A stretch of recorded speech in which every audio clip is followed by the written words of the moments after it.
क्या पता सारे बच्चे आए नहीं है सर, नहीं है यार बच्चे, मैकेनिकल के अभी तक नहीं आए।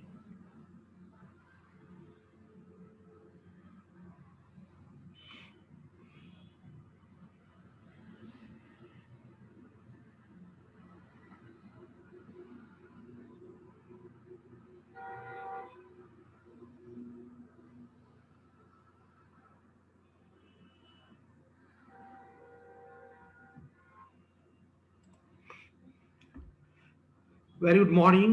I am very good afternoon to all of you. I am Dr. Raman Parsai, Associate Professor of Mathematics, Engineering Science Department. After 5 minutes, I will start the today's session based on triple integrals, method of solving triple integrals. Rupesh Patel.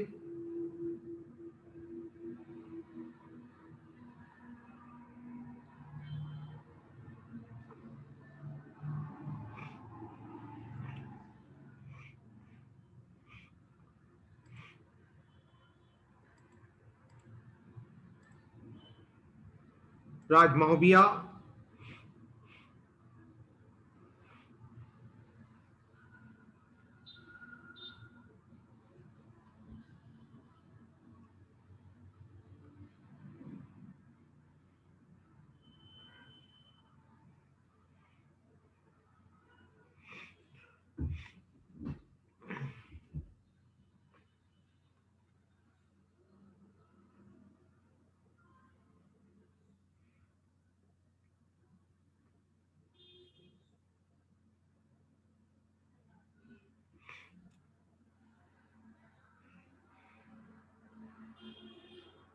Vishal Parmar, 41.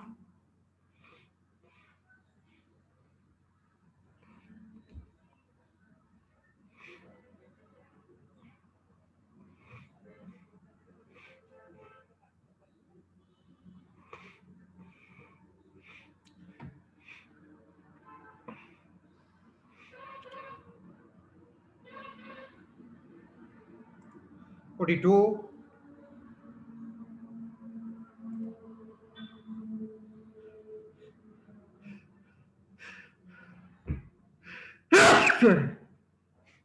After 3 minutes, I will start the today's session based on in continuation with double integral as triple integrals.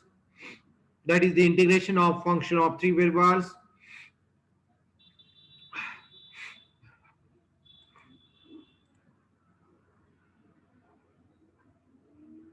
Of course, Vishal, Ankit Chauhan.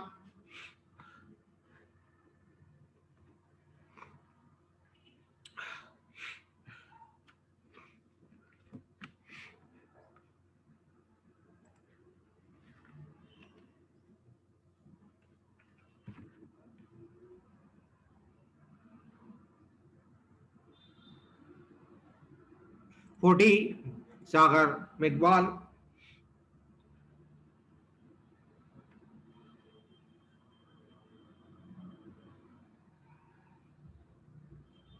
Sunil Kasleria, 37, 24, 21.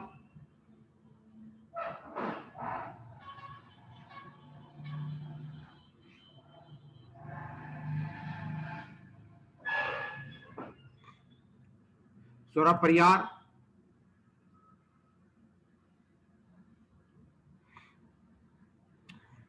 19, 23.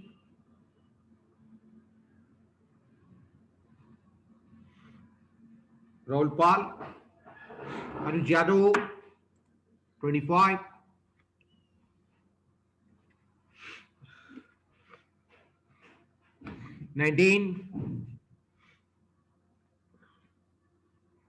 Nilesh Lachetia.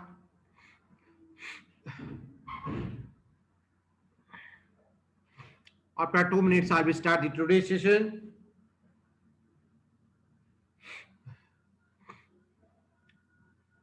यदि examiner double integral में question नहीं पूछता है तो triple पे पूछता है। सौरभ राय, जो कि इस यूनिट का लास्ट टॉपिक है। काफी हमने लेक्चर लिए हैं, यूनिवर्सिटी ने 8 लेक्चर डिसाइड किए हैं, प्लानिंग में दिए हैं। हम लोग 13 लेक्चर लेंगे, 37। फर्स्ट यूनिट में भी हमने 12 लेक्चर्स लिए हैं, 8 लेक्चर का दिया हुआ है।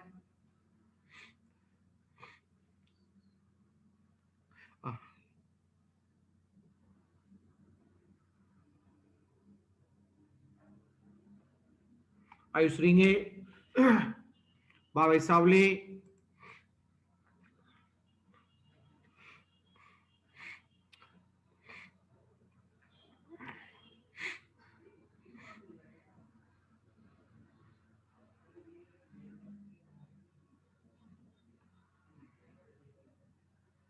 फाइव एट,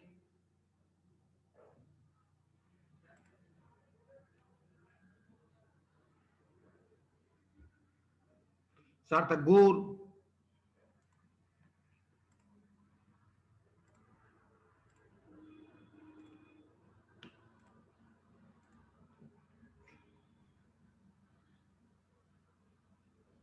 सागर मेघवाल, बात करिए बेटे। Yes sir. आज हम लोग आपका 2 बजे से ऑनलाइन मीटिंग ले रहे हैं जूम से, जिसमें आप लोगों से हम लोग स्टेटस पूछेंगे किसका कितना काम प्रोग्रेस हुआ है स्कॉलरशिप में, क्योंकि हमने मैसेज किया उसमें 1 2 4 बच्चों ने ही हमें मैसेज से बताया कि सर हमारा फॉर्म भर गया है, बाकी लोग चुपचाप बैठे हैं, इसलिए आज ये इंपॉर्टेंट मीटिंग किया है। सभी लोग ज्वाइन करेंगे, SC ST OBC कैटेगरी के स्टूडेंट्स। लिंक में आपको 1:30 बजे के आसपास भेजूंगा।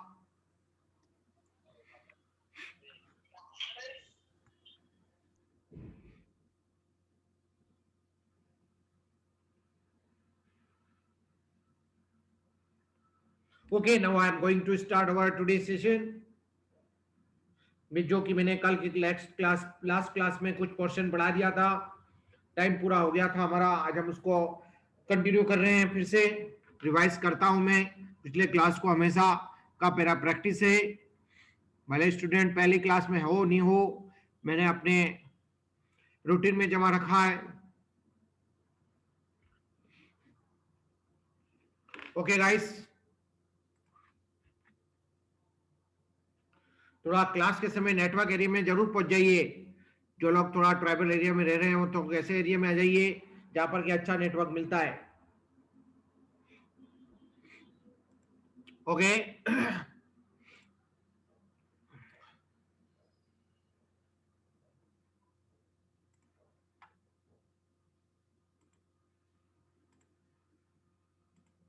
तो आपको मैं बता रहा था कि the concept for double integrals, जिसको अपन एज ए सरफेस एरिया को निकालने में यूज करते हैं, extend naturally to triple integrals. Triple integrals means for function of 3 variables. तो ट्रिपल इंटीग्रल को हम लोग नॉर्मली वॉल्यूम्स बोलते हैं, वॉल्यूम के लिए यूज किया जाता है, वॉल्यूम निकालने के लिए यूज किया जाता है। So this is the symbol of for triple integrals. जैसे हमने आपको 2 इंटीग्रल का सिंबल और साथ में फंक्शन ऑफ 2 वेरिएबल रहता था तो आप उसको डबल इंटीग्रल बोलते थे। अब यहाँ पर हमने एक और वेरिएबल इंट्रोड्यूस किया है, जैसे हम लोग एक्स एक्सिस वाई एक्सिस में बात करते थे, अब हम जेड एक्सिस भी 3D में बात करेंगे, तो इसलिए इसको अपन 3 डायमेंशन कहा जाता है। जैसे function of 3 variables F of X Y Z, कोई भी 3 वेरिएबल्स आपको एग्जामिनर यहाँ पर दे सकता है। इस तरह के रिप्रेजेंटेशन को हम लोग ट्रिपल इंटीग्रल्स बोला जाता है।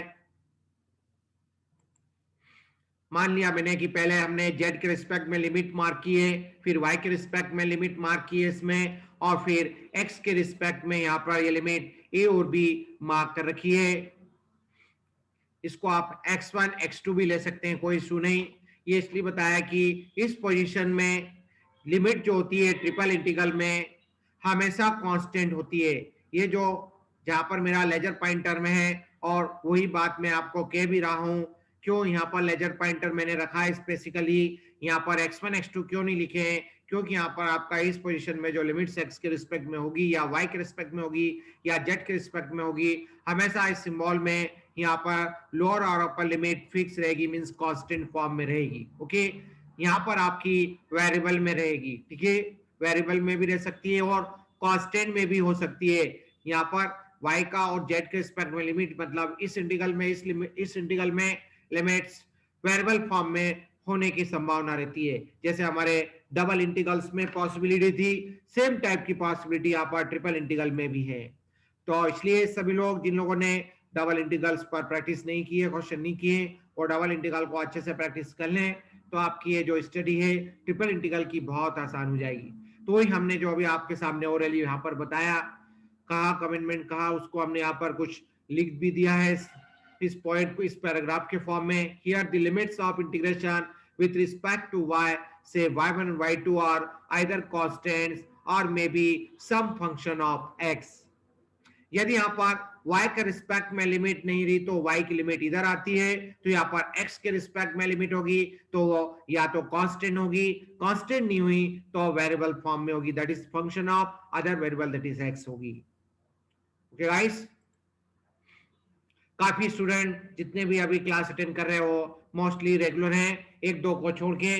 उनके मैं पेरेंट्स को बोल चुका हूं कि आप लोग जरा स्टूडेंट्स को बोलिए, इस तरह से वो लोग बोलते हैं उनको कि हम क्लास अटेंड कर रहे हैं लेकिन वो प्रैक्टिकली क्लास अटेंड नहीं कर रहे हैं। प्लीज इस तरह का नाइंसाफी मत करिए। आपके पेरेंट्स ने इतना मेहनत करके आपको एडमिशन यहाँ पर लिया है, आपने इस कोर्स में दिलाया है, तो इसलिए उनको आपको पे करना है भविष्य में। ठीक है, अपने परिवार की बात कह रहा हूं मैं। ठीक है, अपने परिवार के लिए भले की बात आपके लिए सोच रहा हूं, जो आपको अपनी ड्यूटी अदा करना है आने वाले समय में। जरा उस लेवल पे जाके सोचिएगा तो आपको ये बात समझ में आएगी कि हमें कितना सिंसियर होना चाहिए। ठीक है गाइस, तो चलिए, क्योंकि बात आ गई दिमाग में इसलिए मैंने आपको वो चीज भी साथ में शेयर कर दी सब्जेक्ट के साथ में। And the limits with respect to z, say z1 and z2 are either constants or maybe some function of x and y. देखिए, ये बहुत स्पेशल बात कह रहा हूं जो ऐसे केस में अक्सर आती है।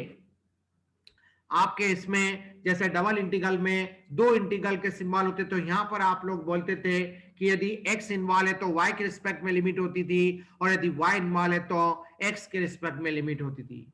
यहाँ पर क्या है, एक और सिंबल आपका ऐड हो गया है, तो इसलिए ये z के, यदि हमने मान लिया कि ये z के रिस्पेक्ट में लिमिट है तो ये कैसे पहचानेंगे, तो इसके लिए या तो आपके पास एक्स वाई का फंक्शन होगी, ये जो प्रीवियस दो वेरिएबल्स है इनका फंक्शन होती है।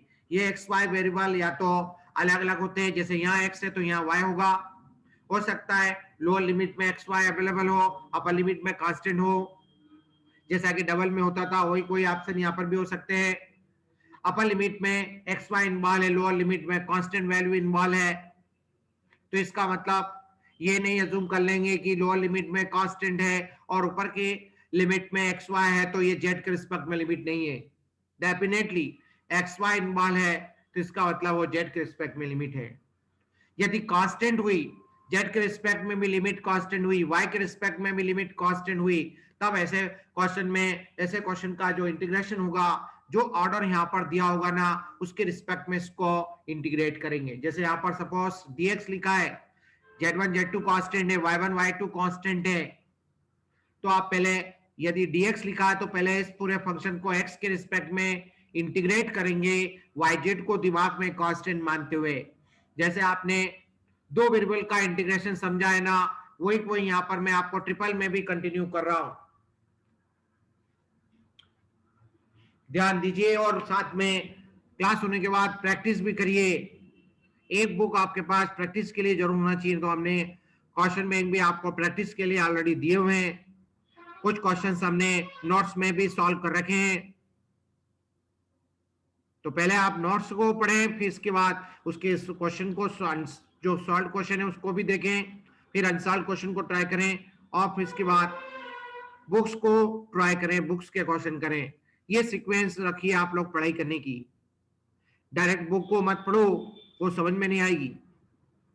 हमने किस तरह से आपको स्टेप बाय स्टेप समझाया, पहले उसको, उसका मैकेनिज्म समझिए, फिर आप उसको बेसिस से आप लोग बुक को पढ़ेंगे तो बहुत आसान लगेगी।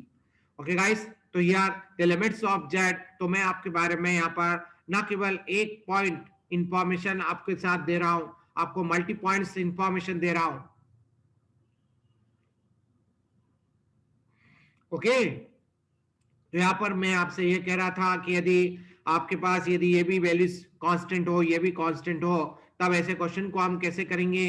तो वो तरकीब मैंने जैसे आपको डबल में बताई थी कि हम जो ऑर्डर दिया होता है ना, यहाँ पर यदि dx dy लिखा रहता है तो x के रिस्पेक्ट में पहले करते हैं और फिर y के रिस्पेक्ट में करते हैं। वही कोई आइडिया यहाँ पर भी बेटे 3 वेरिएबल के लिए अप्लाई करेंगे आप लोग।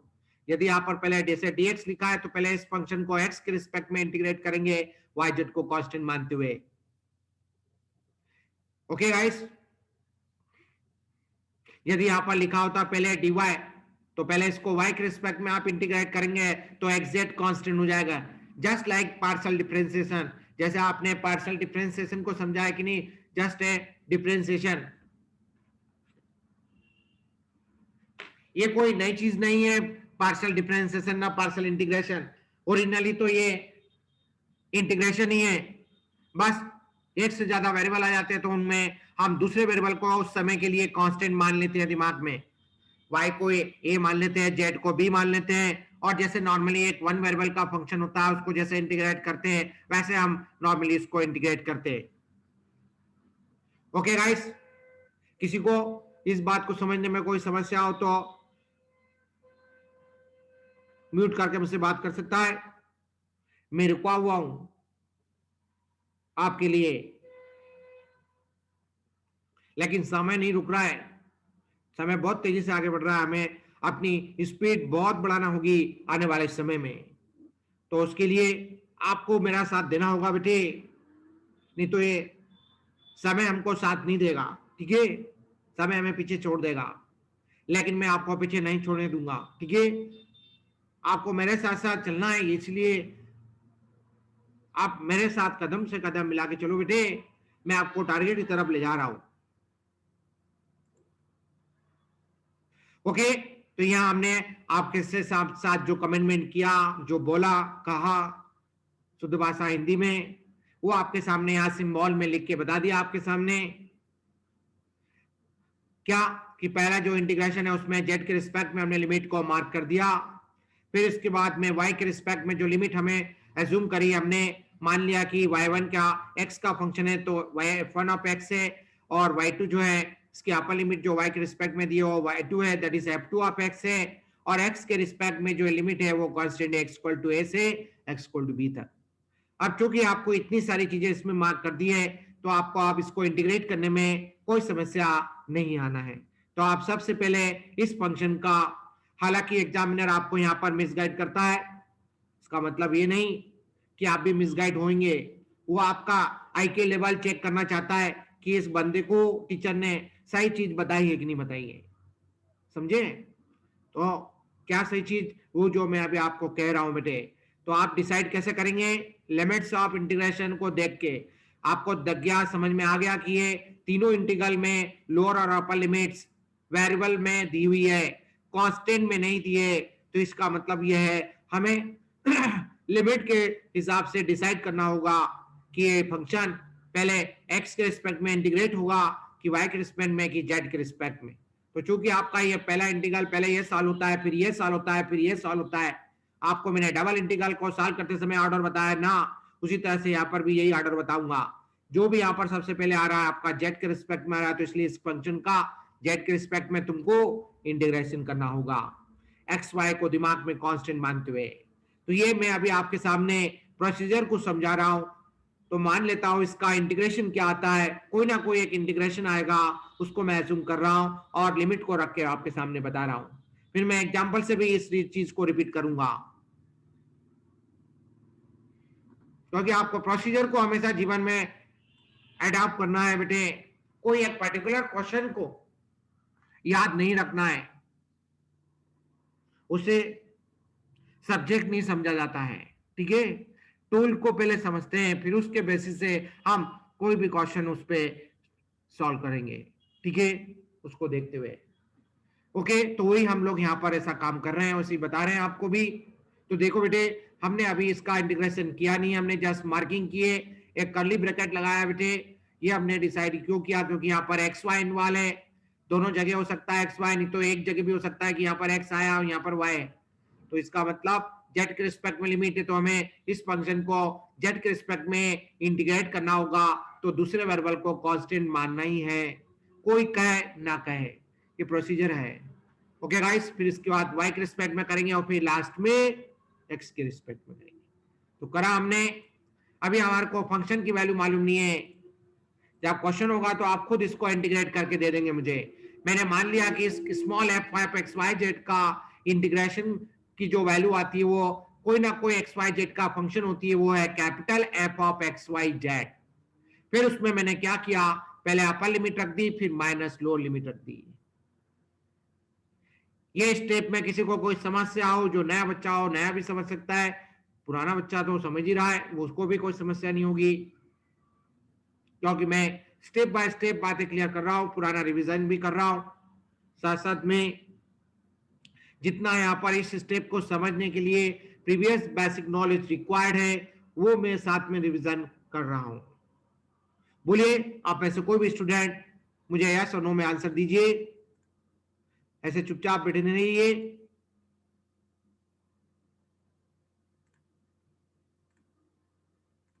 आ गया सर समझ। कहिए बेटे, आवाज नहीं आ रही तुम्हारी, आवाज बढ़ाओ जरा। सर आ गया समझ में। आ रहा है बेटे? ओके। सर आ रहा है। जो नए बच्चे आए हैं वो उनको थोड़ा नया लगेगा, कोई बात नहीं, एक दो क्लास मेरी अटेंड करोगे, हैबिचुअल हो जाओगे, मेरा तरकीब समझ जाओगे कि मेरा क्या स्टाइल है पढ़ाने का, टीचिंग मैथोलॉजी समझ में आ जाएगी। सर ये सेकेंड स्टेप एक और बार बता दीजिए। बिल्कुल बता देता हूं बेटे, फिर से पिछली स्टेप की तरफ जा रहा हूं बेटे। देखो ये आपको अभी मैंने ये स्टेप क्लियर हुई है सभी को यहां तक कि हमने कैसा डिसीजन लिया कि जेड के रिस्पेक्ट में इंटीग्रेशन पहले करना है इस फंक्शन का, ये चीज क्लियर हुई कि नहीं? सबसे पहले ये बताओ सर, एक बार और बता दीजिए। देखो क्योंकि आपके पास देखो तीन इंटीग्रल है, इसको पहला बोलते हैं, इसको दूसरा बोलते हैं, इसको तीसरा बोलते हैं, ठीक है, ये भी समझो इसके साथ में। अब पहला इंटीग्रल में देखना है एक्स वाई इनवाइलेस का मतलब जेड के रिस्पेक्ट में लिमिट है, तो अपन क्या करेंगे, पहले जेड के रिस्पेक्ट में करेंगे ना, ऑब्वियसली लॉजिकली लॉजिक यही कहता है कि जिसके रिस्पेक्ट में लिमिट होती है उसी वेरिएबल के रिस्पेक्ट में हमें इंटीग्रेशन करना होता है ना, तो इसलिए हम इस फंक्शन को जेड के रिस्पेक्ट में यदि इंटीग्रेट करेंगे तो दूसरे वेरिएबल को हमें कांस्टेंट मानना पड़ेगा। क्यों कांस्टेंट मानना पड़ेगा बेटे? क्योंकि ये एक सिंगल वेरिएबल का फंक्शन नहीं है, ये कितनी क्वांटिटी पर डिपेंड कर रहा है। वेरिएबल मतलब डिपेंडेंसी, इस फंक्शन की डिपेंडेंसी कितने पर है? तीन क्वांटिटी पर है, तीन वेरिएबल पर है, quantity means variable X Y Z. तो हम एक साथ एक समय में तीनों वेरिएबल के रिस्पेक्ट में इंटीग्रेट तो कर नहीं सकते, कि कर सकते हो? बोलो। हाँ सर कर सकते सर। कर सकता है? कैसे कर सकता है? नहीं कर सकते सर। मुझे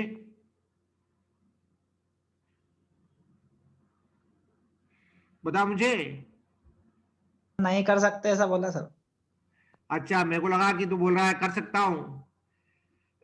हाँ सर वो आवाज कट गई होगी। देखो बेटा, जब एक से ज्यादा वेरिएबल होगा एक समय में, जो हमारा प्रोसेस है इंटीग्रेशन का वो वन वेरिएबल के लिए ही है।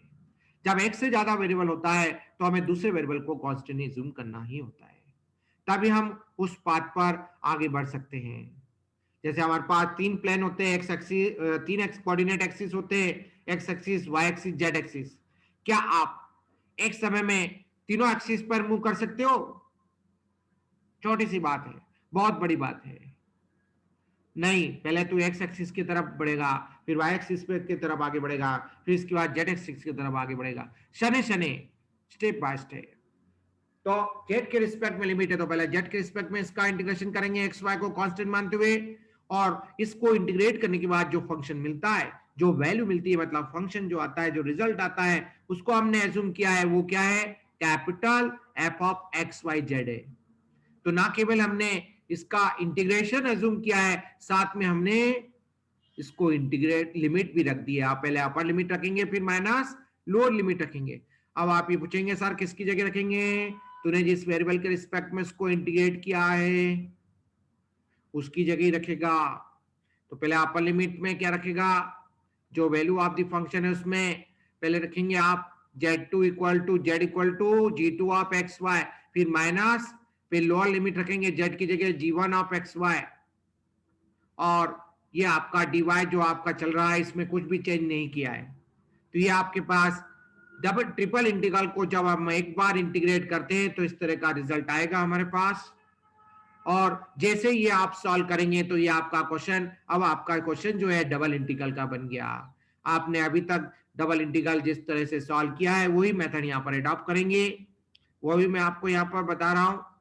क्योंकि यहाँ पर लिमिट में x है तो इसका मतलब y के रिस्पेक्ट में लिमिट है, तो अब आप इस पूरे फंक्शन को y के रिस्पेक्ट में इंटीग्रेट करेंगे तो आपको x वेरिएबल कांस्टेंट लेना होगा। वही हमने यहाँ पर लिख के भी बता दिया आपके सामने कि हमारा अगला डिसीजन क्या है, इस इंटीग्रल को सॉल्व करने के लिए होगा, इसलिए मैंने उसको यहाँ पर सेपरेटली ब्रैकेट से शो करके बता दिया।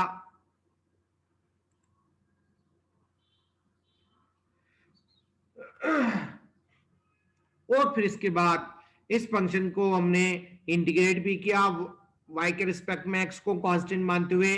कोई ना कोई वैल्यू आएगी, कोई ना कोई एक आंसर आएगा, फिर जो आंसर आएगा इंटीग्रेशन करने के बाद जो फंक्शन होगा उसको मैंने g मान लिया, उसमें आप लिमिट रखी, उससे कुछ ना कुछ रिजल्ट आएगा, फिर माइनस उसमें वैल्यू अपन ने लोअर लिमिट रखी और उसको सॉल्व किया, उससे भी कुछ ना कुछ रिजल्ट आएगा, उसको अपन ने h मान लिया। इस तरह से आपके पास ये एक सिंगल इंटीग्रल आपको लास्ट स्टेप में आपको मिलेगा। फिर इसके बाद जो आप देख रहे हैं पूरी जगह, सब जगह, पहली टर्म में भी दूसरी टर्म में भी x अवेलेबल हो गया है और बाहर भी x बचा है। इसका मतलब हमें x के रिस्पेक्ट में इसको इंटीग्रेट करके सॉल्व करना होगा। जैसे अभी हम लोग सिंगल इंटीग्रल को सॉल्व करते थे 12th क्लास में, 12th क्लास से लेके तो फर्स्ट सेमेस्टर तक जो मेथड आपको बताई सिंगल इंटीग्रल को सॉल्व करने की मैंने इसी यूनिट में, उनमें से कोई भी मेथड लगेगी उससे ये क्वेश्चन लास्ट स्टेप में सॉल्व हो जाएगा। तो इसलिए उसके पहले मैंने इस पूरी क्वांटिटी को k ऑफ x से डिनोट कर दिया। ये difference of this two terms, इसको मैंने k मान लिया, k of x of dx a से b। यदि आपको किसी को भी प्रोसीजर समझाना है तो आप इस तरह से उसका प्रोसीजर आप स्टेप बाय स्टेप समझाएंगे कि कैसे हम ट्रिपल इंटीग्रल को वन बाय वन करके सॉल्व करते हैं। अब इस बात को मैं एक एग्जांपल से आपको समझाने जा रहा हूं नेक्स्ट स्टेप में। फिर टाइम मिल गया तो आज की क्लास में मैं इसका एप्लीकेशन सिखाऊंगा, बताऊंगा, नहीं तो मैं कल की क्लास में इस पर एप्लीकेशन पर क्वेश्चन लूंगा। आज आपकी ड्यूटी बनेगी कि आप इस पर इस तरह के क्वेश्चन और प्रैक्टिस कर लीजिएगा, जैसे मैं आपको ये प्रैक्टिस करा रहा हूं उसी तरह से सेम स्टाइल से हमें अपना माइंड लगा अप्लाई करना है, आपको डेफिनेटली आंसर मिलना है। सर इसकी पहले वाली स्लाइड की सॉल्व कर सकेंगे बिना किसी हेजिटेशन के। ये फंडामेंटल्स आप दिमाग में रखिए जो मैंने अभी आपको सिखाए। हाँ बोलिए, कोई बोल रहा था बीच में। इसके पहले वाली स्लाइड कर दीजिए सर, 2 मिनट देख लो बेटे। Okay sir. अब ये जितनी भी है मैंने फॉर्मूले के फॉर्म में आपके सामने ये प्रोसेस बताई, अब इसको मैं एग्जांपल से आपके सामने पेश कर रहा हूं। ये रहा हमारे सामने एक एग्जांपल। सबसे पहले सभी लोग इसको पहचानेंगे कि ये कौन सा इंटीग्रल है, सिंगल इंटीग्रल। देखो चलो इंटीग्रल तो छोड़ो, पहले पहचानो कि ये प्रॉब्लम कौन सा है, मैथ्स का प्रॉब्लम है कि फिजिक्स का प्रॉब्लम है कि और किसी सब्जेक्ट का प्रॉब्लम है। कौन बताएगा ये प्रॉब्लम मैथ्स का है? सर आप कैसी बात कर रहे हो, मैथ्स के टीचर हो, हमको कंफ्यूज कर रहे हो? नहीं बेटे, कंफ्यूज नहीं कर रहा हूं। पहचानो सबसे पहले, प्रॉब्लम सॉल्व करने के पहले सबसे पहले देखिए वो कौन सी यूनिट को बिलोंग करता है। पहचाना का मतलब हमारे कोर्स में 5 यूनिट है, 5 मॉड्यूल हैं। अभी ये दूसरा मॉड्यूल चल रहा है, 2-1 दिन में ये मॉड्यूल खत्म हो जाएगा, फिर हम तीसरे मॉड्यूल को टच करेंगे। तो हमने अभी देखा ये जो क्वेश्चन आपके सामने 3 इंटीग्रल के सिंबल दिख रहे हैं, इसका मतलब ये क्वेश्चन ट्रिपल इंटीग्रल का है। तो सिंगल तो भूल जाओ, सिंगल है ही नहीं क्योंकि इसमें एक इंटीग्रल नहीं है, और डबल भी भूल जाओ क्योंकि इसमें डबल इंटीग्रल के साथ एक और इंटीग्रल दिया हुआ है, ट्रिपल इंटीग्रल है। तो ये क्वेश्चन आपका ट्रिपल इंटीग्रल का है, ठीक है। इस तरह से पहचानेंगे जैसे मैं आपको तरकीब सिखा रहा हूं। फिर इसके बाद ये देखेंगे बेटा ट्रिपल इंटीग्रल में क्या आपके पास तीनों इंटीग्रल के जो यहाँ पर सिंबल दिख रहे हैं आपको सभी को, क्या दोनों जगह कांस्टेंट लिमिट है, लोअर लिमिट में भी और अपर लिमिट में भी, तीनों इंटीग्रल्स में? देखो बेटा, ये पहला इंटीग्रल है, ये दूसरा है, ये तीसरा है। तीसरे इंटीग्रल में तो लोअर और अपर लिमिट कांस्टेंट है, ठीक है। दूसरे इंटीग्रल में लोअर लिमिट कांस्टेंट है, अपर लिमिट वेरिएबल है, एक्स है, इसका मतलब ठीक। आप इसके बाद फिर ये पहला इंटीग्रल पे आएंगे। सबसे पहले इस पहले इंटीग्रल पे आएंगे। देखो मैंने कहा था ना आपको, यहां पर इस एग्जामिनर ने लोअर लिमिट में y रख दिया और अपर लिमिट में x रख दिया। कभी कभी ऐसा भी कर सकता है कि ऊपर एक्स वाई का कोई भी फंक्शन दे सकता है, एक्स प्लस वाई यहाँ पर दे दे और यहाँ पर 0 दे दे, या -1 दे दे, -2 दे दे, मतलब लोअर लिमिट कांस्टेंट हो जाए, क्योंकि कांस्टेंट भी एक फंक्शन होता है, कांस्टेंट भी एक फंक्शन होता है, ठीक है। तो ये वेरिएबल फॉर्म में है, तो यहाँ पर लोअर लिमिट में y है, अपर लिमिट में x है, इसका मतलब एक्स वाई इन्वॉल्व है। फर्स्ट इंटीग्रल में यदि एक्स वाई इन्वॉल्व है, इसका मतलब ये z के रिस्पेक्ट में लिमिट दी है, z बराबर y से z बराबर x। फिर इसके बाद ये दूसरे इंटीग्रल में देखो x इन्वॉल्व होगा या y इन्वॉल्व होगा। यदि x इन्वॉल्व है तो ये लिमिट किसकी होती है, y के रिस्पेक्ट में। तो ये लिमिट y के रिस्पेक्ट में y इक्वल टू 0 से y इक्वल टू x। जब आपका ये डिसीजन हो गया क्लियर कट कि पहले इंटीग्रेशन में लिमिट z के रिस्पेक्ट में, दूसरे में y के रिस्पेक्ट में, तो तीसरी अपने आप x के रिस्पेक्ट में सेट कर दोगे। इसको सोच विचार में टाइम नहीं लगाओगे। तीसरा इंटीग्रल यदि कांस्टेंट लिमिट दी हुई है तो जो बचा हुआ वेरिएबल है उसके रिस्पेक्ट में लिमिट होती है।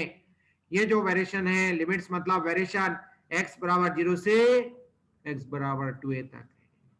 लिमिट मतलब वेरिएशन, y में वेरिएशन हो रहा है y बराबर 0 से y बराबर x तक, z में वेरिएशन हो रहा है z इक्वल टू y से z इक्वल टू x तक। ओके गाइस, तो हमारा ये डिसीजन हो गया। लिमिट चूंकि ट्रिपल इंटीग्रल में वेरिएबल फॉर्म में है, तो हमने ये आइडेंटिफाई कर लिया कि ये पहला इंटीग्रल में limits with respect to z दी है, तो हमें इस फंक्शन को z के रिस्पेक्ट में इंटीग्रेट करना है। कोई भी दुनिया इधर से उधर हो जाए, नियम बदलेगा नहीं, नियम यही रहेगा। कोई से भी सब्जेक्ट में चले जाना, यदि ट्रिपल इंटीग्रल का क्वेश्चन है और इस कैटेगरी को बिलोंग होता है तो ऐसे ही सॉल्व होगा जो मैं बता रहा हूं, ठीक है। तो ये z के रिस्पेक्ट में लिमिट है, तो इसका मतलब इसको z के रिस्पेक्ट में तुम्हें करना है। इसके बावजूद कि ये इन स्पाइट ऑफ दैट कि आपको ये एग्जामिनर ने सही ऑर्डर लिखा नहीं है, ये आपको वेरीफाई करना चाहता है, आपको ये इस बात का चेकिंग करवाना चाहता है आपसे कि क्या आपको इसका एप्रोप्रिएट नॉलेज हुआ कि नहीं हुआ ट्रिपल इंटीग्रल को सॉल्व करने में। ट्रिपल इंटीग्रल को सॉल्व करने का प्रॉपर नॉलेज है कि नहीं है, इस बात को भी ये चेक कर रहा है एग्जामिनर आपसे। तो इसलिए कभी कभी लिमिट के अकॉर्डिंगली यहाँ पर ऑर्डर नहीं दिया होता है, जैसे डबल इंटीग्रल में नहीं दिया होता है उसी तरह से ट्रिपल इंटीग्रल में भी नहीं दिया होता है। तो आप इसको पहले प्रॉपर ऑर्डर में सेट करोगे, पहले dz लिखोगे, फिर dy लिखोगे और फिर dx लिखोगे। ये देखिए गाइस, इतनी सारी बातें सब मन में होगी, दिमाग में होंगे ये सब कैलकुलेशन। ये लिखना नहीं है, दिमाग में कैलकुलेशन करना है बेटे। जो लिखने की बात है वो ये आपके सामने दिखा दी, शो कर दी है, मैंने लिख दी है। हाँ, कुछ बच्चे जिनके दिमाग में चीजें एक बार में दिमाग में सेट नहीं होती है, वो लोग जरूर उसको लिखते जाए अपनी डायरी में साइड में कि सर क्या क्या चीजें बता रहे हैं। इन स्पाइट ऑफ दैट कभी कुछ भूल जाओ तो मुझको याद कर लेना, कोई दिक्कत नहीं, 1:30 बजे के बाद, ठीक है। दोबारा दोहरा दूंगा। मैंने ये सब चीजें दिमाग में जब मैं टीचिंग में आया था तब मैं जाके इस बारे सारी बातें मैंने सेट की थी, तब से लेके अभी तक दिमाग में है ये। वही जैसे कि आप लोग कोई चीज याद करते हो, 1 बार 2 बार 4 बार याद करना होता है, फिर इसके बाद वो यदि हमें उसी लाइन में काम करना है तो हमें वो हमेशा याद रहती है। यदि हम लाइन बदल लेते हैं तो हम दिमाग से वो चीज भूल जाते हैं, ठीक है। तो यदि हम उस चीज को यदि ट्रिक से ध्यान रखें, उसको टेक्निक से याद रखें तो बहुत अच्छा रहता है। लॉजिकली उसके पीछे क्या लॉजिक है, उसका क्या रीजन है, वो यदि हम बैकग्राउंड फाइंड कर लें तो हमें वो भूलेंगे नहीं, उस बात को भूलेंगे नहीं। ओके गाइस, तो ये देखो आपके सामने पहले dz लिखा गया, फिर dy लिखा, फिर dx लिखा। इसका मतलब पहले ये इंटीग्रेशन z के रिस्पेक्ट में इंटीग्रेट होगा। करो सभी लोग अपनी कॉपी में z के रिस्पेक्ट में इसको जरा इंटीग्रेट करके बताओ क्या आएगा। जिन्होंने अभी तक मेरी क्लास अटेंड की है वो डेफिनेटली इसका आंसर देंगे, इसका मैं पूरी गारंटी लेता हूं, ठीक है। जो नहीं कर रहे हैं कोई बात नहीं, आज किया उनने, उनको भी वापस दोहरा देता हूं, कोई बात नहीं। देखो बेटा, z के रिस्पेक्ट में इंटीग्रेट करेंगे तो यदि वेरिएबल प्रोडक्ट में आ रहे हैं ना, या प्लस में या माइनस में आ रहे हो, दूसरे वेरिएबल को दिमाग में कांस्टेंट मान लेना। जैसे x को a मान लेना, y को b मान लेना, और फिर z को z ही रहने देना। तो ये फंक्शन आपका वन वेरिएबल में कन्वर्ट हो जाएगा।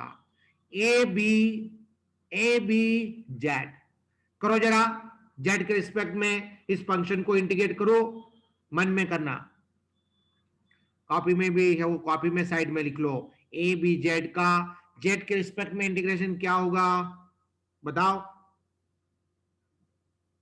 कोई भी एक बताओ। Sir A B Z square upon 2। बहुत बढ़िया, वेरी गुड। सागर तुमको समझ में आया? सागर मेघवाल यस सर। आया समझ में बेटे? Yes sir. बहुत अच्छी बात है। बस अब अपने को यहाँ पर जब अपन ये स्टेप लिखेंगे ना तो ए बी नहीं रखेंगे, एक्स वाई जेड ही रहने देंगे। वो केवल सॉल्व करने के लिए हम ये चीज यूज कर रहे हैं, ठीक है। इसको मन में रखेंगे। जैसे यहाँ पर शुरुआत करते समय कुछ बातें सिखाई, मैंने बताई, वो टूल मन में रखना है, उसी तरह से ये भी मन में रखना है। ये प्रोसेस को, इसी प्रोसेस को अपन बोलते हैं पार्शियल इंटीग्रेशन या integration of function of more than one variable. तुमने 3 वेरिएबल को सीख लिया तो आप इसके बेसिस से n वेरिएबल के फंक्शन को इंटीग्रेट कर सकते हो। मैं आपको यदि n वेरिएबल का फंक्शन लिख के दूंगा तो आप उसको इंटीग्रेट कर देंगे। एक समय में एक ही वेरिएबल के रिस्पेक्ट में इंटीग्रेशन होगा। ओके गाइस, तो ये रहा आपके सामने इंटीग्रेशन। हमने लिमिट को मार्क कर दिया आपके सामने।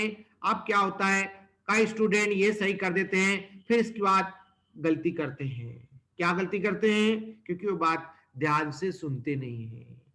देखो बेटा, आपने z के रिस्पेक्ट में इंटीग्रेशन किया है ना, तो तुम्हें z की जगह लिमिट रखना है। z की जगह पहले अपर लिमिट x रखना है, अपर लिमिट x है तो x रखना है बेटे, फिर माइनस लोअर लिमिट z की जगह y रखना है। रुको सभी लोग, ये रख दिया मैंने। फिर उसमें जो कॉमन आ रहा था वो कॉमन ले लिया मैंने बाहर। ये देखिए गाइस, यही मिलेगा। SC ST OBC के स्टूडेंट आज मीटिंग जरूर अटेंड करिए, ताकि मैं आपसे अपडेट्स कुछ स्कॉलरशिप के फॉर्म के ऊपर लेना चाहता हूं, ठीक है। और कुछ लोग जो बच्चे फोन नहीं कर रहे हैं, मुझे बात नहीं कर रहे हैं, वो लोग तो अटेंड कर ही सही। सभी लोगों के लिए मैंने कल मैसेज किया हुआ है रात में, शाम को, आपके लिए। ओके, तो चलिए आगे बढ़ रहे हैं। अभी हम वापस इस क्वेश्चन को हमें आगे बढ़ा कंप्लीट करना है। अब मैं आपको ये बोलूंगा, जो स्टूडेंट ने अभी तक डबल इंटीग्रल सॉल्व करना सीखा है, अब वो डेफिनेटली इस क्वेश्चन को आगे सॉल्व कर लेंगे। हालांकि मुझे आपको ये आगे कराना नहीं चाहिए, आपको होमवर्क देना चाहिए, लेकिन उसके बावजूद भी मैं आपको दोबारा इसको वापस रिपीट कर रहा हूँ डबल इंटीग्रेशन की टेक्निक्स को, क्योंकि आप में से कुछ बच्चे नेटवर्क के कारण किसी कारणवश पीछे हट जाते हैं, क्लास अटेंड नहीं करते हैं। दोनों कैटेगरी के स्टूडेंट्स हैं, दोनों लेवल के स्टूडेंट हैं, कोई दिक्कत नहीं, जुड़े रहिए। देखो बेटा, डबल इंटीग्रल को सॉल्व करने के पहले एक सबक को समझो, जो मैंने आपको ट्रिपल इंटीग्रल के लिए सबक बताया। क्या कि आपका ये 2 इंटीग्रल दिख रहे हैं ना, मतलब ये डबल इंटीग्रल है, ठीक है। तो पहले अपन ये फर्स्ट इंटीग्रल की लिमिट्स को एनालिसिस करते हैं, उसके बारे में सोचते हैं कि भाई हमें ये तो पता लगे ये लिमिट्स किसके रिस्पेक्ट में है। अरे जिसके रिस्पेक्ट में होगी उसी के रिस्पेक्ट में इस फंक्शन को इंटीग्रेट करेंगे ना, जैसे तुमको यहां पर मैंने बताया। तो चूंकि इस इंटीग्रल में, फर्स्ट इंटीग्रल में x इन्वॉल्व है, इसका मतलब ये y के रिस्पेक्ट में लिमिट है, तो हमें इस फंक्शन को y के रिस्पेक्ट में इंटीग्रेट करना होगा। x को ऑटोमेटिकली कांस्टेंट मानना ही है। वो कर दिया मैंने आपके सामने। देखो एक्स स्क्वायर का इंटीग्रेशन y के रिस्पेक्ट में क्या होगा, x को दिमाग में कांस्टेंट मान लेना है। ए स्क्वायर का y के रिस्पेक्ट में इंटीग्रेशन क्या होता है, 1 मिनट का टाइम बचा है। ए स्क्वायर का इंटीग्रेशन होता है y के रिस्पेक्ट में ए स्क्वायर y, फिर माइनस का sign as it is y square, y का इंटीग्रेशन क्या होता है y क्यूब अपॉन 3। ठीक है, तो मैंने इसमें y क्यूब अपॉन 3 को छोड़ दिया है। ठीक है, लेकिन आपको यहाँ पर y क्यूब अपॉन 3 लेना ही है। ओके,